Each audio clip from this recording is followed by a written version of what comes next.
Би-24. Исповедь из камеры смертников. Артур Конан Дойл.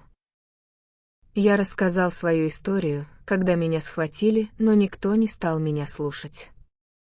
Потом я повторил ее на суде, все от начала до конца, абсолютно так, как это произошло, не добавив ни единого слова. Я изложил все чистосердечно, да поможет мне Бог, все, что леди Мэннерин говорила и делала, а затем все, что я сказал и сделал, в точности так, как это случилось. И что же я за это получил? Подсудимый представил бессвязное и непоследовательное заявление, невероятное в своих деталях и не подкрепленное никакими крупицами улик. Вот что написала одна из лондонских газет, а другие пропустили это мимо ушей, как будто я вообще не защищался. И все же своими собственными глазами я видел, как убили лорда Мэннеринга, и я также невиновен в этом, как и любой человек из судей присяжных, которые меня судили. Теперь, сэр, вы находитесь здесь, чтобы принимать прошения заключенных. Все зависит от вас.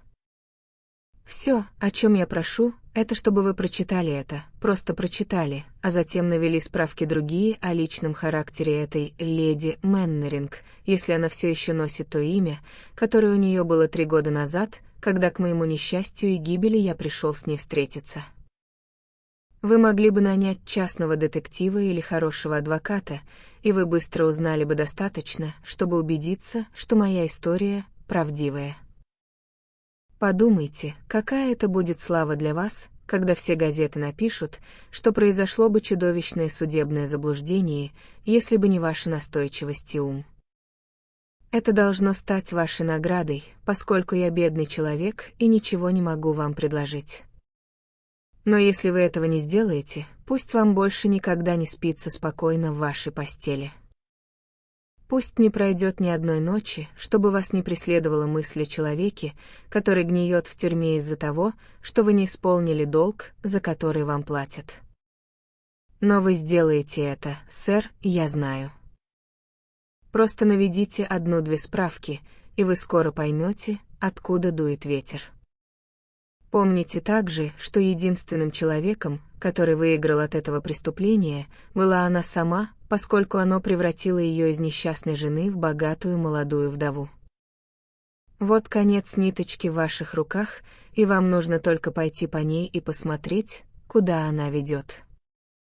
Заметьте, сэр, я не жалуюсь по поводу ограбления со взломом. Я не ною о том, что заслужил, и пока что я получил не больше, чем заслужил. Ограбление это было, тут все верно, и мои 3 года пошли на то, чтобы заплатить за него. На суде было доказано, что я приложил руку к делу в Мёртон-Кросс и отсидел за это год, так что моей истории уделили меньше внимания по этой причине. Человек с прошлой судимостью никогда не получает по-настоящему справедливого суда. Я признаю ограбление, но когда дело доходит до убийства, которое принесло мне пожизненный срок, любой другой судья, кроме сэра Джеймса, мог бы приговорить меня к виселице, тогда я говорю вам, что я не имел к этому никакого отношения и что я невиновный человек. И теперь я возьму ту ночь, 13 сентября 1894 года, и изложу вам все именно так, как это произошло, и пусть рука Божья поразит меня, если я хоть на дюйм перешагну через правду. Летом я был в Бристоле в поисках работы, а потом у меня возникла мысль, что я мог бы получить что-нибудь в Портсмуте, ведь я выучился на квалифицированного механика, поэтому я пробирался пешком через юг Англии, подрабатывая по дороге. Я делал все возможное, чтобы держаться подальше от преступного пути, ведь я уже отсидел год в эксетерской тюрьме, и с меня хватило посещений королевы Виктории. Но это жестоко трудно — найти работу, когда на твоем имени стоит черная метка, и это было все, что я мог сделать, чтобы просто свести концы с концами. Наконец, после 10 дней рубки дров и дробления камней за нищенскую плату, я оказался недалеко от Солсбери с парой шиллингов в кармане, а мои сапоги и мое терпение были совершенно изношены. На дороге между Блентфордом и Солсбери есть трактир под названием «Приятное воспоминание», и именно там в ту ночь я снял постель. Я сидел один в распивочной как раз перед закрытием, когда хозяин гостиницы, Ален его звали, подошел ко мне и начал травить байки о соседях. Он был из тех людей, которые любят поговорить и чтобы кто-то слушал их болтовню, поэтому я сидел там, курил и пил кружку эля, которой он меня угостил, и я не проявлял особого интереса к тому, что он говорил, пока он не начал рассуждать, как назло, о богатствах Мэннеринг-Холла. «Вы имеете в виду тот большой дом справа, перед тем, как я вошел в деревню?» Спросил я. «Тот, что стоит в собственном парке?» «Именно так», — сказал он, и я привожу весь наш разговор, чтобы вы знали, что я говорю вам правду и ничего не скрываю. «Длинный белый дом с колоннами», — сказал он. «У обочины Блентфордской дороги». Я как раз осмотрел его, когда проходил мимо, и в моей голове мелькнула мысль, как это обычно бывает, что в этот дом очень легко проникнуть с его огромным рядом великолепных окон и стеклянных дверей. Я прогнал эту мысль от себя, и вот теперь хозяин трактира вернул ее своими разговорами о богатствах внутри. Я ничего не сказал, но слушал, и, как назло, он все время возвращался к этой единственной теме. В молодости он был скрягой, так что можете представить, каков он теперь на старости лет, сказал он. Что ж, он получил хоть какую-то пользу от своих денег.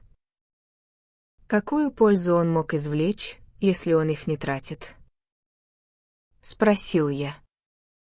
Ну, на них он купил себе самую хорошенькую жену в Англии, и это была хоть какая-то польза, которую он от этого получил. Она то думала, что будет тратить эти деньги, но теперь она видит разницу. Кто же она тогда была? Спросил я, просто ради того, чтобы что-то сказать. Она была вообще никем, пока старый лорд не сделал ее своей леди, сказал он. Она приехала откуда-то из Лондона, и некоторые говорили, что она выступала там на сцене, но никто толком не знал. Старый лорд уезжал на год, а когда вернулся домой, привез с собой молодую жену, и с тех пор она там. Стивенс, дворецкий, как-то рассказывал мне, что поначалу она была светом в окошке для этого дома, но из-за подлого и раздражающего характера ее мужа, а также из-за ее одиночества, ведь он терпеть не может видеть гостей в своем доме, и из-за его горьких слов, у него язык как жало шершня, вся жизнь ушла из нее, и она превратилась в бледное, молчаливое существо, бродящее по деревенским тропинкам. Некоторые говорят, что она любила другого человека, и что именно богатство старого лорда соблазнило ее изменить своему возлюбленному, и что теперь она изводит себя тоской, потому что потеряла одного, не став ни на шаг ближе к другому, ведь она могла бы быть самой бедной женщиной в приходе при всех тех деньгах, к которым имеет отношение. Что ж, сэр, вы можете себе представить, что мне было не очень-то интересно слушать о ссорах между лордом и леди. Какое мне было дело до того, что она ненавидела звук его голоса, или что он подвергал ее всяческим унижениям в надежде сломить ее дух и разговаривал с ней так, как никогда не посмел бы разговаривать ни с одним из своих слуг? Трактирщик рассказывал мне об этих вещах и о многих других, им подобных, но они выветрились из моей головы, так как меня не касались. Но вот чем я действительно хотел услышать, так это о том, в каком виде лорд Мэннеринг хранил свои богатства. Документы на право собственности и акции — это всего лишь бумага, и для человека, который их заберет, от них больше опасности, чем выгоды.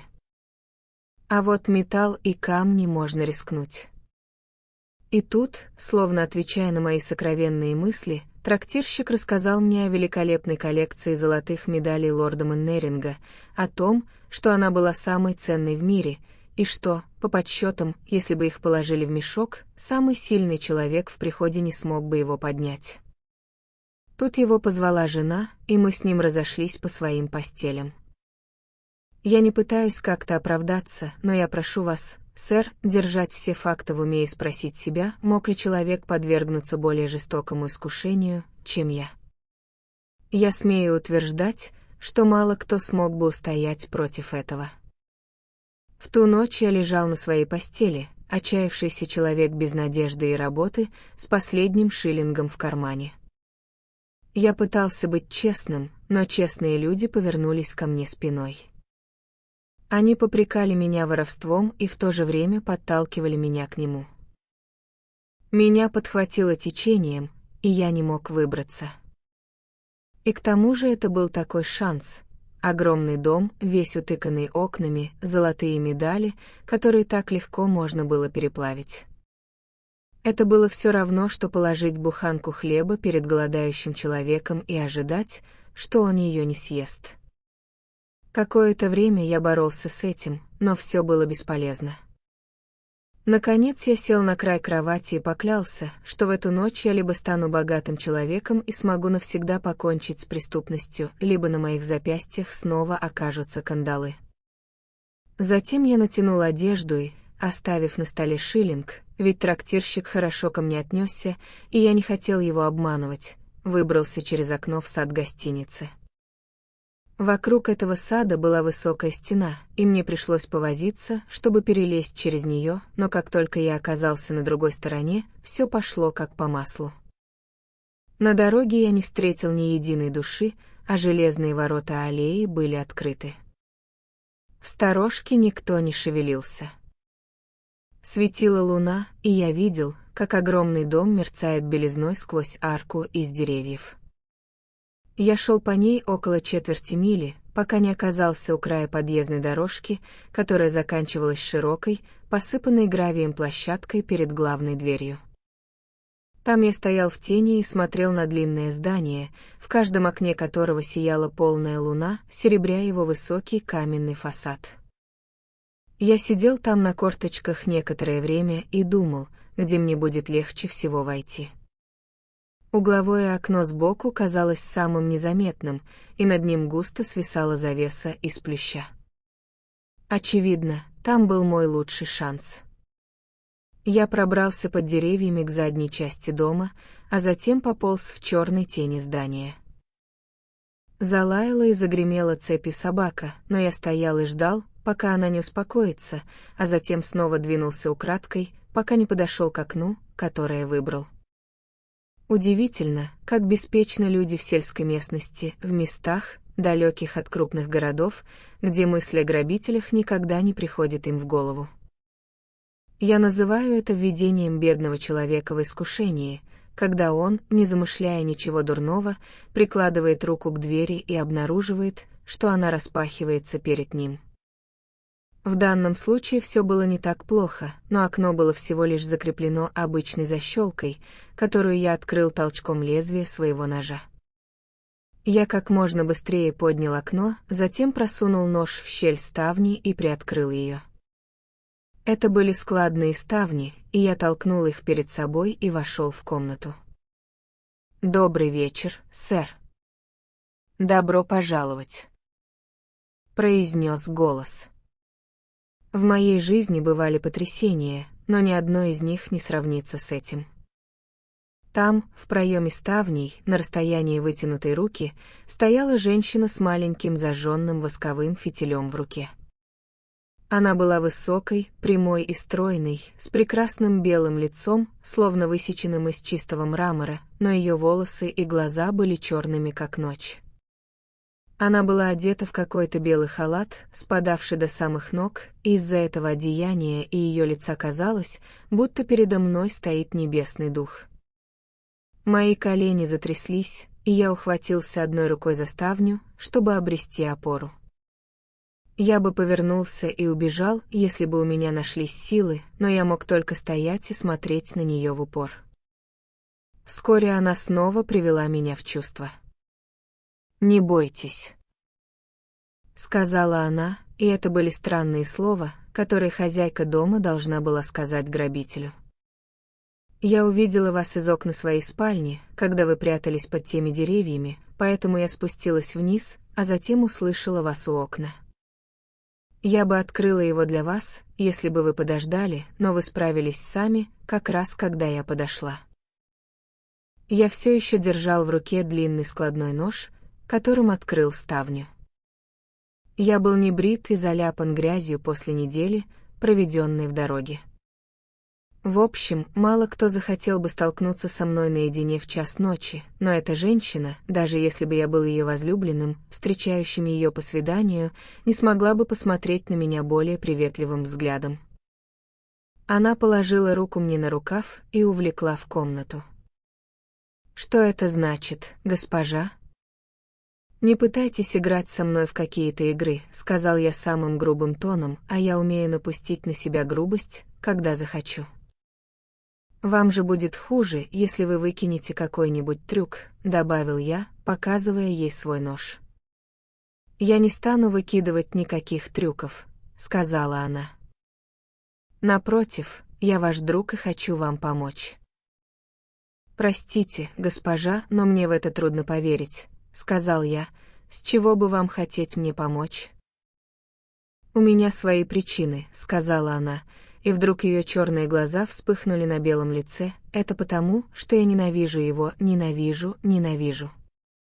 Теперь вы понимаете». Я вспомнил, что говорил мне трактирщик, и все понял. Я посмотрел на лицо ее милости и понял, что могу ей доверять. Она хотела отомстить своему мужу. Она хотела ударить его туда, где ему будет больнее всего, по карману. Она ненавидела его так сильно, что была готова даже поступиться своей гордостью и довериться такому человеку, как я, лишь бы добиться своей цели. Я тоже ненавидел некоторых людей в свое время, но, думаю, я никогда не понимал, что такое настоящая ненависть, пока не увидел лицо этой женщины в свете фитиля. «Теперь вы мне доверяете?» — спросила она, снова заискивающе прикоснувшись к моему рукаву. «Да, ваша светлость». «Значит, вы меня знаете?»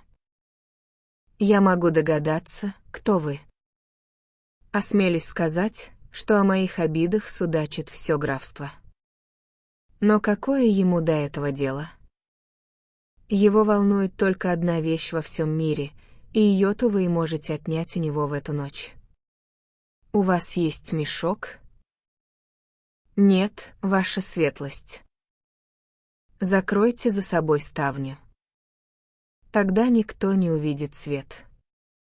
Вы в полной безопасности. Все слуги спят в другом крыле. Я могу показать вам, где находятся самые ценные вещи. Вы не сможете унести их все, поэтому мы должны выбрать лучшие. Комната, в которой я оказался, была длинной и низкой, с множеством ковров и шкур, разбросанных по полированному деревянному полу. То тут, то там стояли небольшие витрины, а стены были украшены копьями, мечами, веслами и другими вещами, которые обычно попадают в музеи. Там была и какая-то странная одежда, привезенная из диких стран, и леди сняла оттуда большой кожаный спальный мешок. «Этот спальный мешок подойдет», — сказала она. «Теперь идите за мной, и я покажу вам, где лежат медали». Это было похоже на сон, думать о том, что эта высокая бледная женщина была хозяйкой дома и что она помогает мне грабить ее собственное жилище. Я мог бы рассмеяться от этой мысли, и все же было что-то в ее бледном лице, что остановило мой смех и заставило меня похолодеть и стать серьезным. Она плыла впереди меня, словно призрак, с зеленым фитилем в руке, а я шел сзади со своим мешком, пока мы не подошли к двери в конце этого музея. Она была заперта, но ключ торчал в ней, и она провела меня внутрь. Следующая комната была небольшой, вся завешенная шторами с рисунками. На них была изображена охота на оленя, насколько я помню, и в мерцании этого света можно было поклясться, что собаки и лошади мчатся по стенам.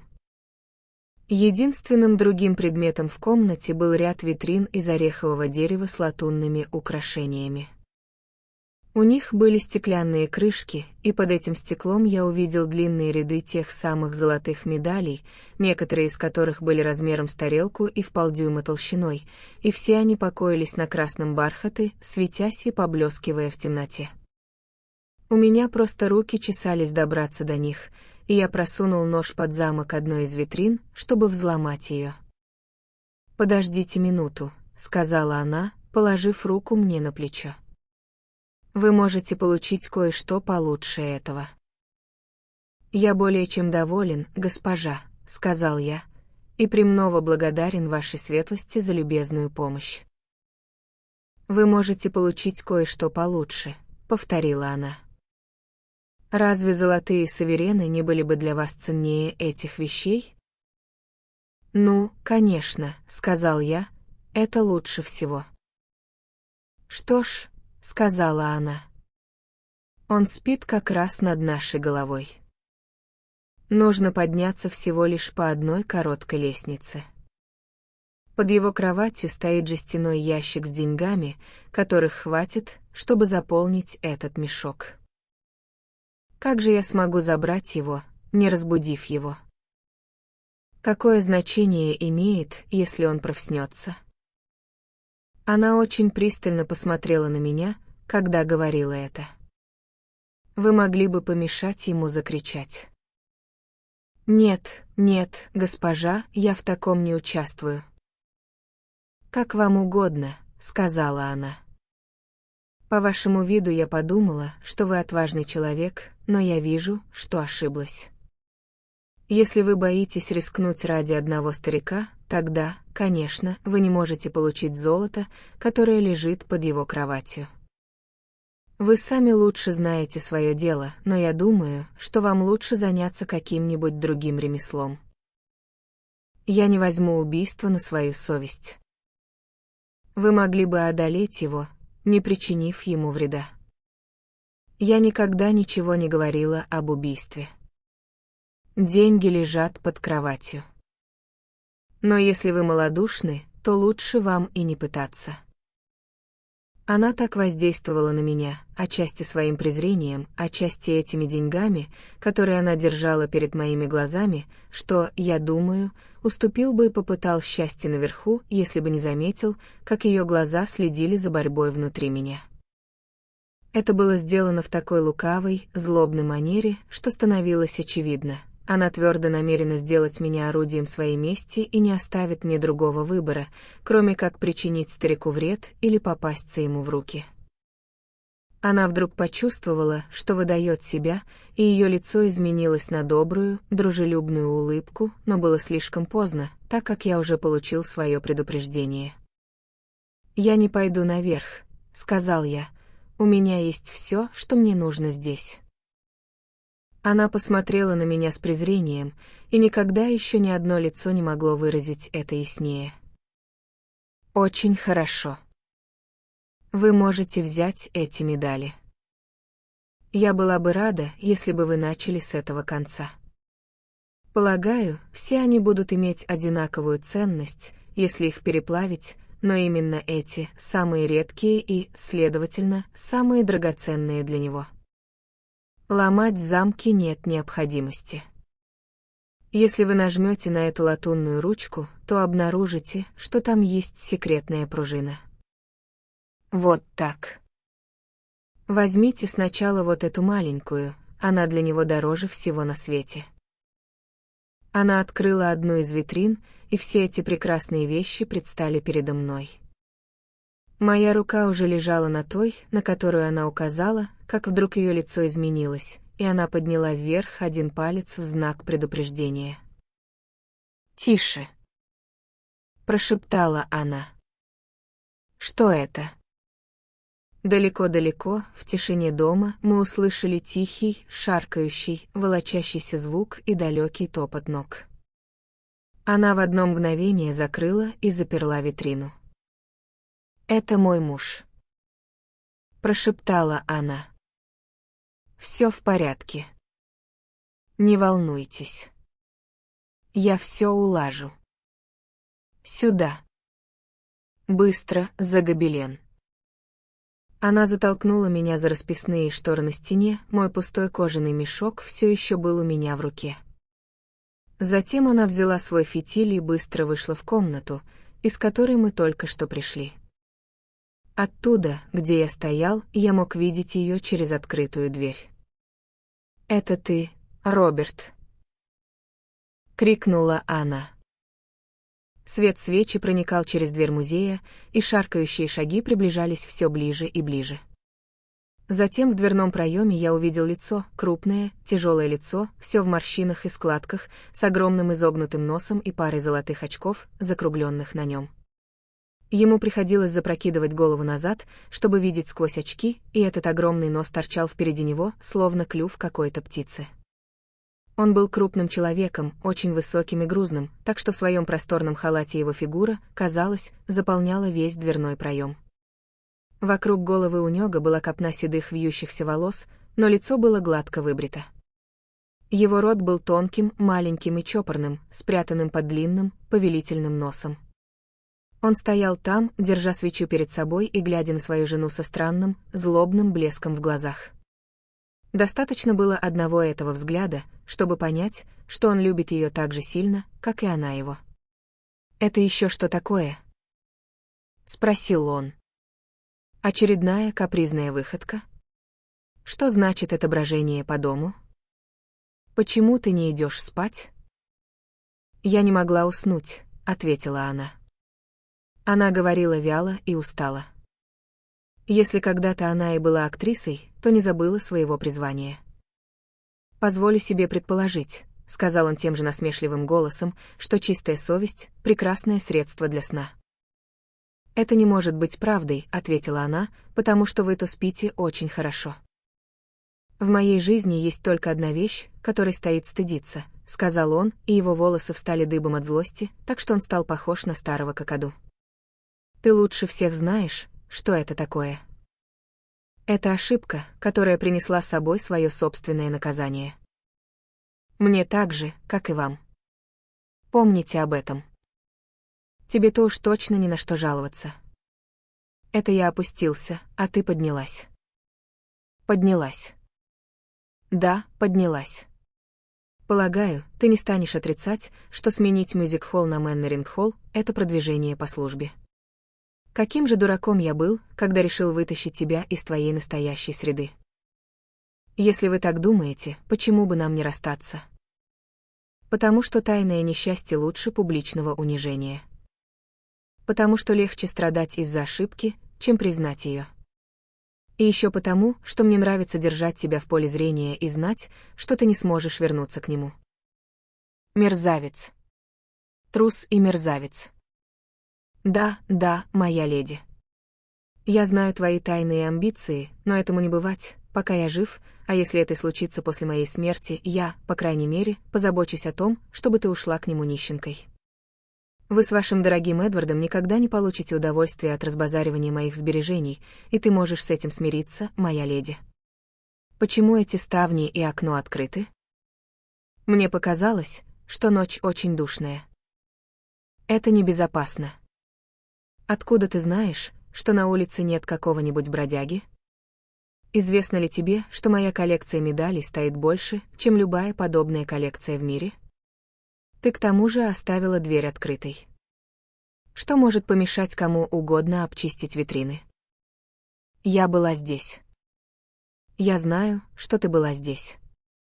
Я услышал, как ты двигаешься в комнате с медалями, и именно поэтому спустился. Что ты здесь делала? Смотрела на медали. Что еще я могла делать? Это любопытство, что-то новенькое. Он подозрительно посмотрел на нее и направился во внутреннюю комнату, она шла рядом с ним. Именно в этот момент я увидел то, что меня испугало.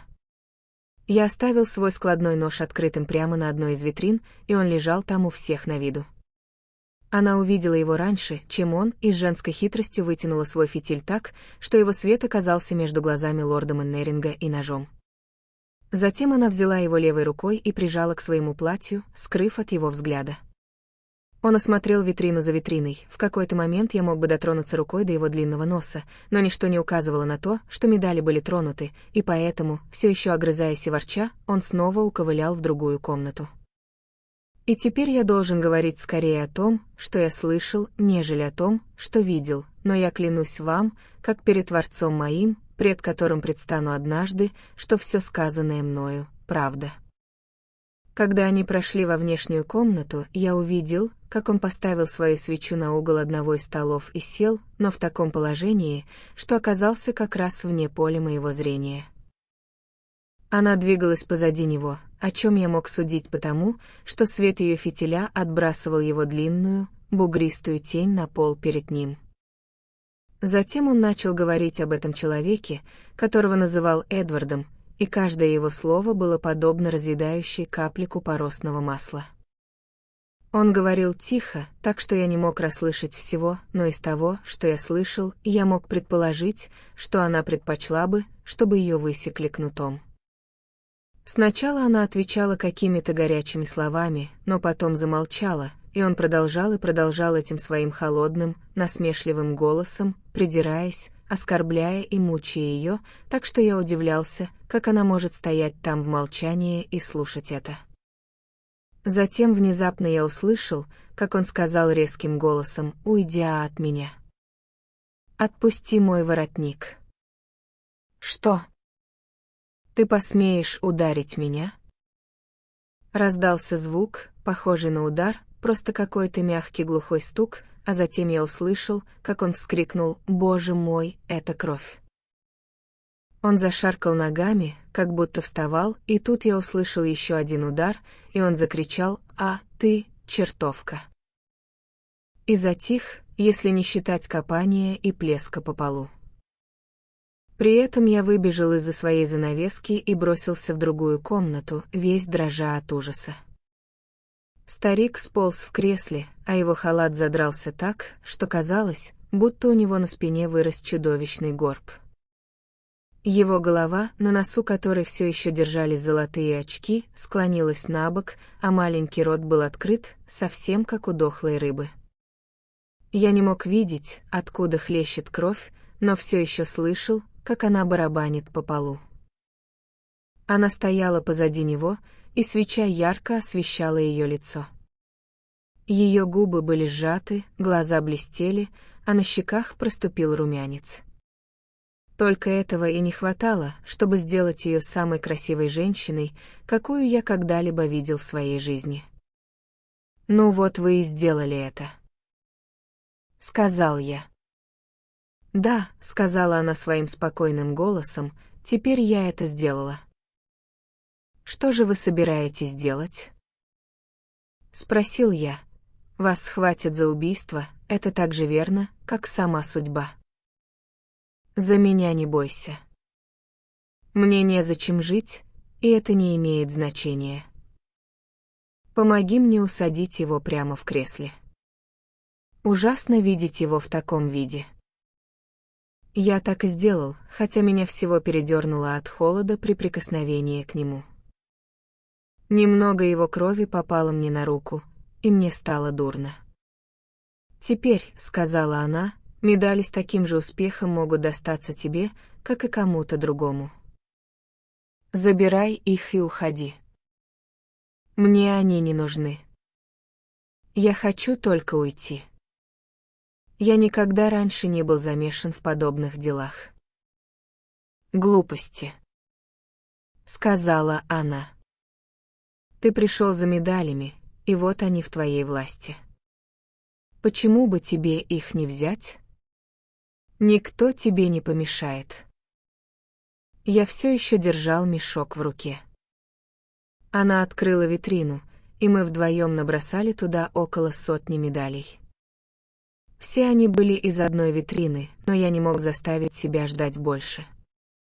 Затем я направился к окну, так как сам воздух этого дома, казалось, отравлял меня после того, что я увидел и услышал.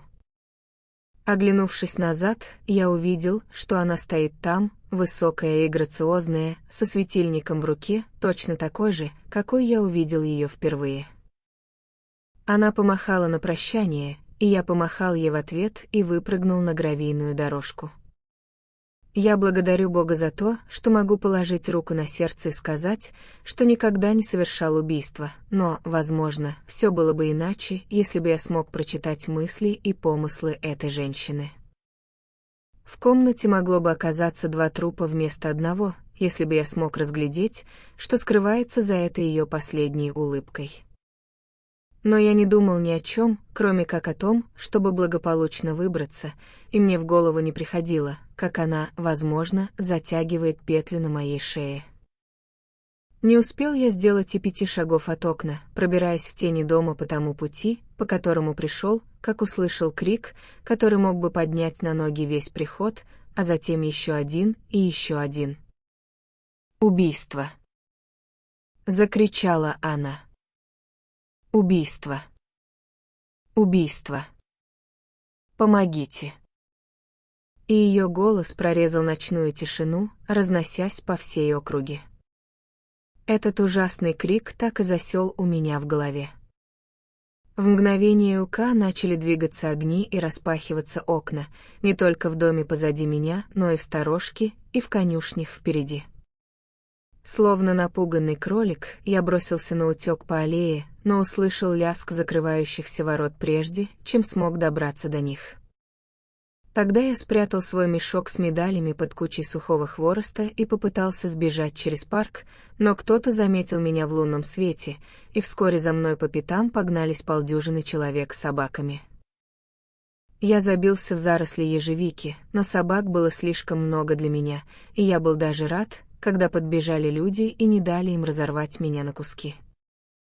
Они схватили меня и поволокли обратно в комнату, из которой я только что сбежал. «Это тот самый человек, ваша светлость?» — спросил самый старший из них, тот самый, который, как я узнал позже, был дворецким.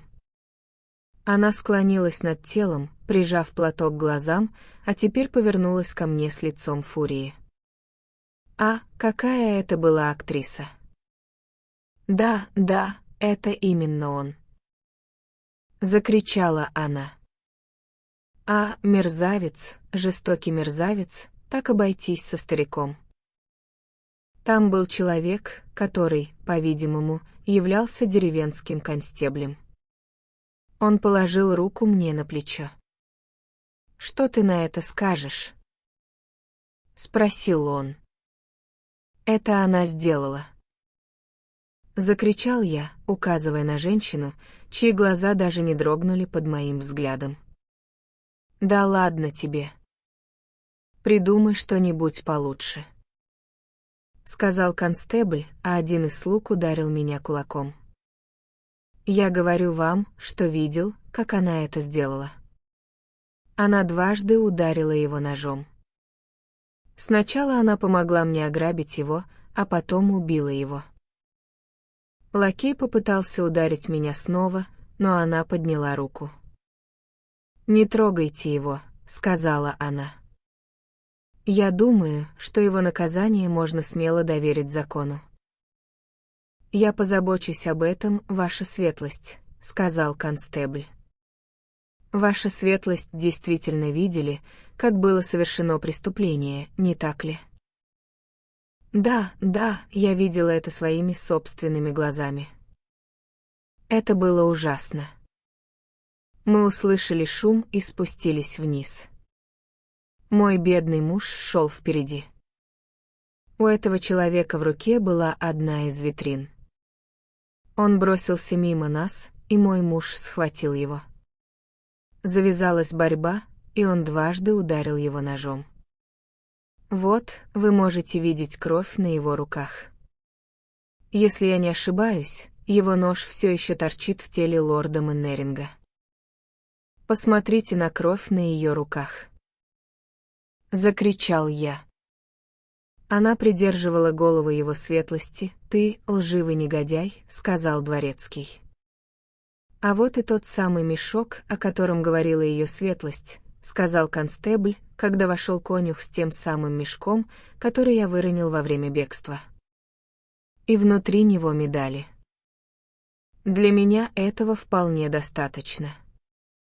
Мы поддержим его здесь в безопасности эту ночь, а завтра инспектор и я сможем отвезти его в Солсбери».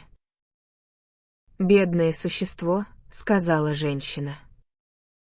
«Что касается меня, я прощаю ему любую обиду, которую он мне причинил. Кто знает, какое искушение толкнуло его на преступление. Его совесть и закон накажут его достаточно, и без моих упреков, которые сделали бы это наказание еще более горьким». Я не мог ответить, говорю вам, сэр, я не мог ответить, до того я был ошеломлен уверенностью этой женщины. И вот, словно соглашаясь своим молчанием со всем, что она сказала, я был утащен дворецким и констеблем в подвал, в котором они заперли меня на ночь.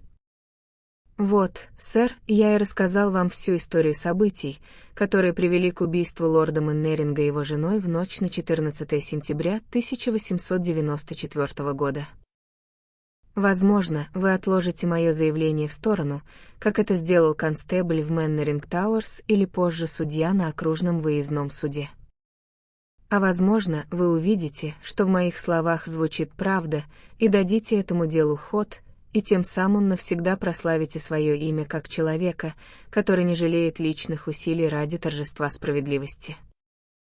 Мне больше ни на кого надеяться, сэр, и если вы очистите мое имя от этого ложного обвинения, то я буду почитать вас так, как один человек еще никогда не почитал другого. Но если вы меня подведете, то я даю вам торжественное обещание, что ровно через месяц повешусь на решетке своего окна и с этого момента стану являться вам в кошмарах, если только один человек вообще способен вернуться и преследовать другого. То, о чем я вас прошу, очень просто.